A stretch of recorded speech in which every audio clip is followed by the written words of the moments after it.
Pavithra channel அனைவருக்கும் வணக்கம். இந்த சேனலுக்கு ஃபஸ்ட் டைம் அப்படின்னா மறக்காமல் சப்ஸ்கிரைப் பண்ணிட்டு பக்கத்தில் இருக்க பெல் ஐக்கானும் ப்ரெஸ் பண்ணிக்கோங்க. அப்போ தான் நான் போகிற வீடியோஸ் எல்லாமே உங்களுக்கு அலர்ட்டாக வரும். இது முழுக்க முழுக்க ஆன்மீக தகவல்களை தழுவி வர சேனலுங்க. நம்ம சேனலில் நிறைய கோயில்களை பற்றி, ஆன்மீகத்தை பற்றி, பல கோயில்களோட சிறப்பு, வரலாறு, பரிகாரம் எல்லாமே நம்ம சொல்லிட்டு வரோம். அந்த வகையில் இன்னைக்கு சென்னையில் இருக்கிற ஒரு சக்தி வாய்ந்த அற்புதமான கோயிலை பற்றி நம்ம இன்னைக்கு பார்க்க போகிறோம். இந்த கோயிலுக்கு போயிட்டு வந்தால் நிச்சயமாக வாழ்க்கையில் பல முன்னேற்றம், மாறுபாடு கிடைக்குது அப்படின்னு சொல்லி பல பக்தர்கள் சொல்ல கேட்டிருக்கேன். அந்த வகையில் இன்னைக்கு நம்ம பார்க்கக்கூடிய கோவில் ஸ்ரீ வேதவல்லி சமேத ஸ்ரீ அகதீஸ்வரர் கோவில். இது சென்னையில் எங்கே இருக்குது, எப்படி போகணும் அப்படிங்கிறத விரிவாக பார்க்கலாம். வாங்க பதிவுக்குள்ளே போகலாம். இன்னைக்கு நம்ம பார்க்கக்கூடிய ஸ்தலம் செங்கல்பட்டு மாவட்டத்தில் வெண்பேடு அப்படிங்கிற இடத்துல அமைஞ்சிருக்கிற ஸ்ரீ வேதவல்லி சமேத ஸ்ரீ அகதீஸ்வரர் கோயில். இந்த கோவில் பல்லவ சோழ ஆய்வு பயணத்தை போது கண்டுபிடிக்கப்பட்ட ஒரு அழகான அமைதியான கோவில் அப்படின்னே சொல்லலாம். இந்த கோவிலில் என்னென்னலாம் சிறப்பு இருக்குது. இந்த கோவிலோட கோபுரம் ரொம்ப எளிமையான வடிவத்தில் அமைஞ்சிருக்கு. நம்ம இந்த கோவிலுக்குள்ளே போன உடனே பார்த்திங்கன்னா முதல்ல பீடம், அதுக்கப்புறம் நந்தி ரொம்ப அழகாக அமைச்சிருக்காங்க. முன்னாடி இருக்கிற மண்டபத்தோட கூரையில் பார்த்தீங்கன்னாக்கா சூரிய கிரகணம், சந்திர கிரகணம் போன்ற அழகான ஓவியம்லாம் செதுக்கியிருந்தாங்க. இந்த கோவிலில் பார்த்தீங்கன்னா அம்மன் ஸ்ரீ வேதவல்லி தெற்க நோக்கி முகமண்டபத்திலே தனியாக சன்னதியில் காட்சி அளிக்கிறாங்க. கோவிலோட வரலாறுன்னு பார்த்தீங்கன்னாக்கா கோயிலோட தூண்களில் வடிவத்தை பார்த்தே இந்த ஸ்தலம் 17, 18ஆம் நூற்றாண்டில் நாயக்கர் காலத்தில் கட்டப்பட்டது அப்படின்னு தெரிஞ்சுக்கிற விதமாக அமைஞ்சிருக்கு. இந்த புண்ணிய ஸ்தலமானது சமணங்கள், சோழர்கள் காலத்தில் சேர்ந்ததாகவும் பல நூற்றாண்டுகளுக்கு பார்த்தீங்கன்னாக்கா பக்தர்களோட வழிபாட்டை ஏற்றுக்கொண்டு வருவதாலும் பக்தர்கள் இதை அகத்திய முனிவரோட அருள் ஸ்தலம் அப்படின்னும் அழைக்கிறாங்க.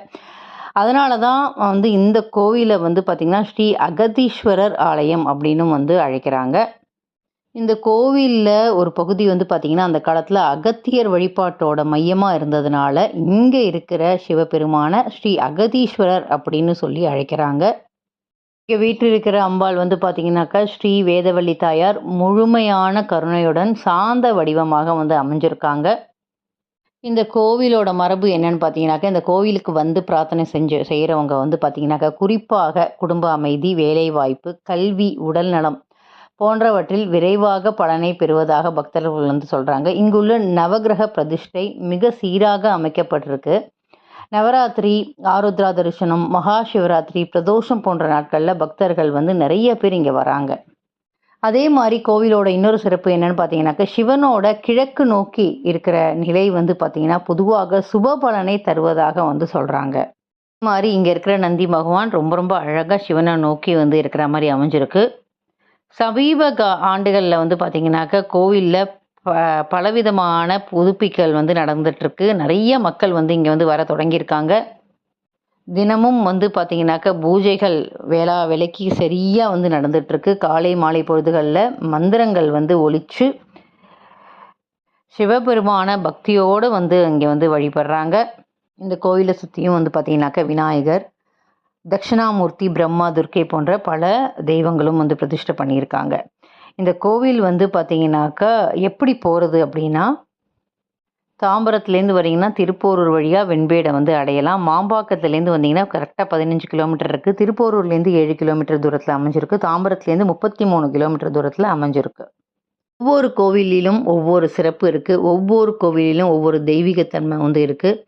அதே மாதிரி ஒவ்வொரு கோவிலையும் ஒரு சில பரிகாரங்கள் செய்வதன் மூலியமாக நம்மளோட வாழ்க்கையில் ஏற்படுற பல தடங்கங்கள் போயிருக்கு அப்படிங்கிறது அதுக்கான வரலாற்று சான்றும் நிறைய கோவில்களில் இருக்குது. பக்தர்களும் நிறைய பேர் சொல்ல நம்ம கேட்டிருக்கோம். அதே போல் இந்த கோவில் பார்த்திங்கன்னா வாழ்க்கையில் மாற்றம் தேவை அப்படின்னு நினைக்கிறவங்க, தீராத கஷ்டத்தில் இருக்கிறவங்க, நிறைய கடனில் இருக்கிறவங்க, குடும்பத்தில் ஒற்றுமை இல்லாமல் இருக்கிறவங்க, நல்ல வேலை கிடைக்கணும்னு நினைக்கிறவங்க, எப்பேற்பட்ட கஷ்டத்தில் இருந்தாலும் இந்த கோவிலில் பெருமாளையும் அம்பாளையும் வழிபடும் போது சிவபெருமானோட அருள் உங்களுக்கு பரிபூர்ணமாக கிட்டி வாழ்க்கையில் சகல சௌபாக்கியமும் பெற்று நீங்கள் நீடோடி வாழ்வாங்க. நாங்களும் உங்களுக்காக வேண்டிக்கிறோம். அந்த சிவபெருமான் உங்களுக்கு எல்லா பிரச்சனையும் தீர்த்து சந்தோஷமான வாழ்க்கையை கொடுக்கட்டும். இந்த கோவிலில் போயிட்டு எப்படிப்பட்ட மாற்றத்தை நீங்கள் வந்து சந்திச்சிங்க அப்படிங்கிறத எங்களுக்கு கமெண்ட் பாக்ஸில் கமெண்ட் பண்ணுங்கள். இதே மாதிரி வேறு ஒரு அற்புதமான பதிவில் உங்களை சந்திக்கிறேன். நன்றி, வணக்கம்.